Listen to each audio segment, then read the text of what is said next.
Friends నమస్తే. ఈరోజు రేపట్లా గోపిస్తామని చెప్పి చేను కాడికి వచ్చి చూస్తే ఇంకా బురద అట్లనే ఉంది. మళ్ళీ నిండా మోడం వేసుకున్నది ఫ్రెండ్స్. వర్షాలు ఉన్నట్లున్నాయి. మళ్ళీ ఈసారి చాలా ఇబ్బందులు ఏర్పడుతున్నాయి. కొంచెం వరపు అయితే చేను గోపిస్తాం అంటే మళ్ళీ వర్షం స్టార్ట్ అవుతుందని చెప్తున్నారు. ఏం చేయలేము, అంత గోస అయిపోయింది ఇప్పుడున్న పరిస్థితులలో అయితే.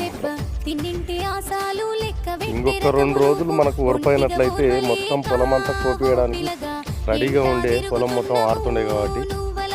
కానీ ఇప్పుడున్న పరిస్థితులు ఎట్లా ఉన్నాయంటే బాగా ఇబ్బందికర పరిస్థితులు. మీరు చూడండి, పోవడానికి ఏమో బాటలు ఇబ్బంది ఉంది, చాలా ఇబ్బందికరంగా ఉంది ఫ్రెండ్స్. మొత్తం పండుగిలిపోయింది చేను అంతా. మొత్తం ఆడంటే ఆడ పండుకుంటుంది చేను వండుకోవడం కూడా కొంచెం ఇబ్బంది. ఇట్లా పండుకున్న కాడల్లో మొత్తం భూమికి తగిలిన గింజలు ఉంటే మొత్తం మొలకలు వచ్చిపోతాయి.